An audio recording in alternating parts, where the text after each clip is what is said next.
சற்று முன் கிடைக்கப்பெற்ற மிக முக்கியமான செய்தி ஒன்று வெளியாகி உள்ளது. அமலாக்கத்துறை அதிகாரிகளது ரைடு முடிந்துவிட்டதாக சந்தோஷமடைந்த திமுகவினர்கள் தற்பொழுது உச்சநீதிமன்ற தீர்ப்பில் ஏதேனும் ஒரு வரிகள் அமலாக்கத்துறை அதிகாரிகளுக்கு சாதகமாக இருக்குமா என்று கடந்த 3 நாட்களாக வழக்கறிஞரிடம் கேட்டறிந்த அமலாக்கத்துறை அதிகாரிகள் தலைமை நீதிபதி கூறிய ஒரே வார்த்தை தான், தமிழக அரசு ஒட்டுமொத்தமாக டாஸ்மாக் ஒரு ஊழியர் செய்த தவறுக்காக ஒட்டுமொத்த நிர்வாகத்தின் மீதும் நடவடிக்கை எடுக்கக்கூடாது என்பதை மட்டும்தான் கூறியிருக்கிறது. ஆனால் தற்பொழுது உதயநிதியின் நெருங்கிய நண்பர்களிடம் விசாரணையை நடத்தலாம், அவர்கள் மீது இருக்கக்கூடிய அனைத்து நடவடிக்கைகளையும் மேற்கொள்ளலாம் என்று உச்சநீதிமன்ற தலைமை நீதிபதியே தெரிவித்திருக்கிறார்.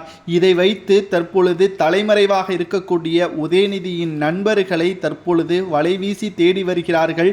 அதிலும் குறிப்பாக உதயநிதியின் நெருங்கிய 2 நண்பர்கள் வெளிநாட்டில் இருக்கிறார்கள். வருகின்ற சனிக்கிழமை இந்தியாவிற்கு வருவதற்கு டிக்கெட் புக் செய்திருக்கிறார்கள். ஆனால் இந்த தகவல் திமுகவின் தலைமையிடம் தெரிவித்த பிறகு, நீங்கள் தமிழகத்திற்கு வர தேவையில்லை, நீங்கள் இன்னும் சில மாதங்கள் வெளிநாட்டிலேயே இருங்கள் என்றும், தமிழகத்திற்கு வந்தால் உதயநிதிக்குத்தான் சிக்கலாக மாறும் என்று திமுகவின் மிக முக்கியமான நபர் தொலைபேசியில் பேசியுள்ளார். அதாவது ரத்தீஸும் கேசவனும் வெளிநாட்டிற்கு சென்று விட்டார்கள். இவர்கள் இருவரும் தான் உதயநிதியின் மிக நெருங்கிய நண்பர்கள். மற்ற 3 நபர்கள் வேறு மாநிலத்திற்கு தப்பி சென்று விட்டார்கள். அங்கு ஒரே இடத்தில் இல்லாமல் வேறு இடத்திற்கு சென்று வருவதாகவும் தகவல்கள் கிடைக்கப்பெற்றுள்ளது.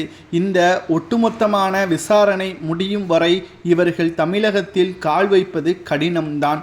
உதயநிதியை சந்திக்க விரும்பிய பொழுது வரக்கூடாது என்று ஸ்ட்ரிக்டாக கட்டளையிட்டதாகவும் தற்பொழுது தகவல்கள் வெளியாகி உள்ளது.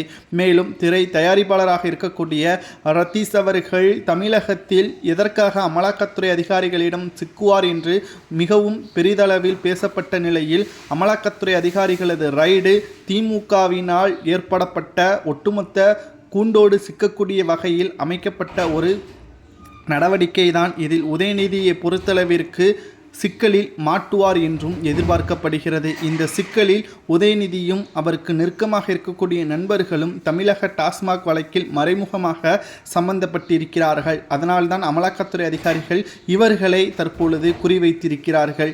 இதனால் தமிழக டாஸ்மாக் முறைகேடு வழக்கில் மறைமுகமாக அமலாக்கத்துறை அதிகாரிகள் ரைடு நடத்த திட்டமிட்டுள்ளது. இதை பற்றி உங்களது கருத்துக்களை கூறுங்கள்.